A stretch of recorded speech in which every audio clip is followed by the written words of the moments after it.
to give it a bit of a perspective on this, we have live with us Mr. Varun Tangri. He's the CEO of QBuster, and he's joining us from Delhi. Varun, my first question to you. The recent Deloitte study reveals a strong consumer confidence in India. Now, how well do you think India's festive season will play out this time? Well, thank you, Isha. Thanks for having me, first of all.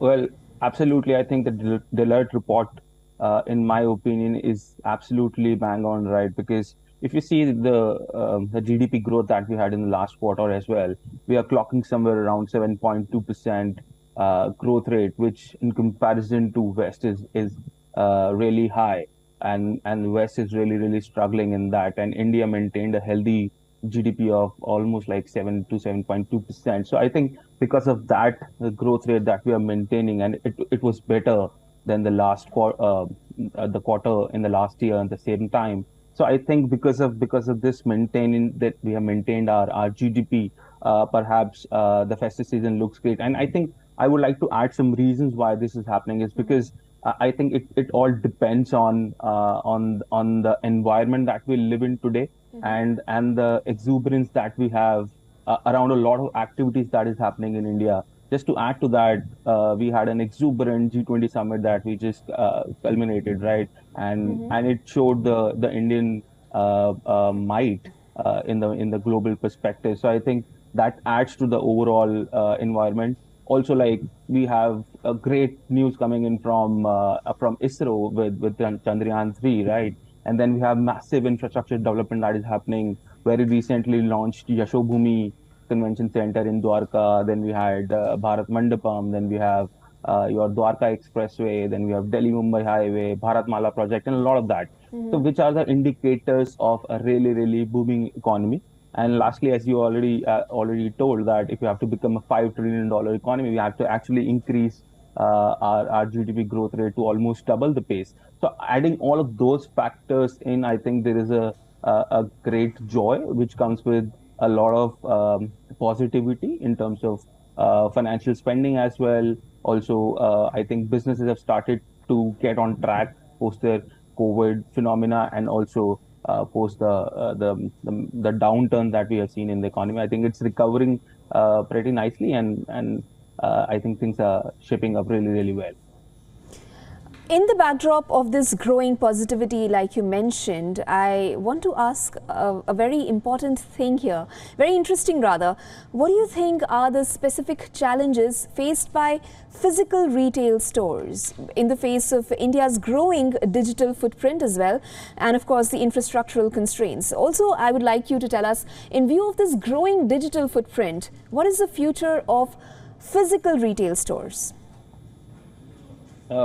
Thank you, Isha, for asking this question. I think it is very close to my heart when we talk about physical retail. So I think the challenges that typical physical retailers do have is in terms of technology adoption. We have seen that even less than 10% of Indian retailers are tech enabled. I'm not talking about payments enabled.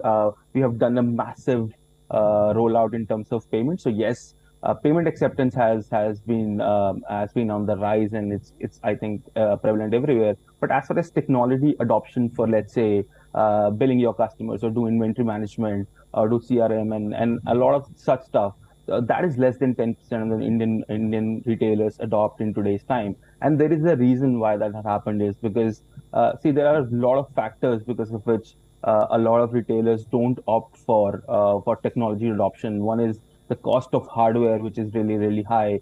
Then the cost of software is also really huge. They don't have enough shelf space to actually keep such big systems like desktops and laptops and printers and all of that stuff. They don't have that space. The software is also complicated, right? It's not easy to understand such ERP grade software. Lack of training, lack of support. So because of all these reasons, most of the physical retailers have not been able to actually digitize.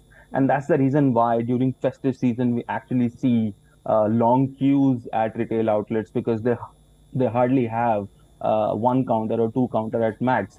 So I think that is changing and that needs some kind of a change. We have to move away from the legacy tools that we have been using so far in physical retail, have to move to more like Android devices, use more cloud infrastructure, integrated omni-channel approach, all of that. So we need to do a lot there.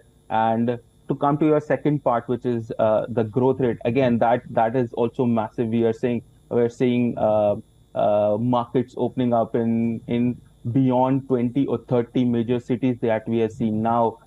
You see really big stores opening up in tier two, tier three towns. I'll give you a little context in comparison with China. So China, let's say, have 200 big cities. So if you want to open a retail store, you have 200 captive cities where you can start. Whereas in India, it is somewhere around 20 to 30 cities where you can start your operation and then move to, let's say, a tier two or a tier three city where the captive audience might not be there. But that is changing very, very quickly. And I think over the next 5 years, you will see almost double or triple the numbers of outlets being open, physical retail outlets being open. Varun, points well made, and thank you for explaining that to us so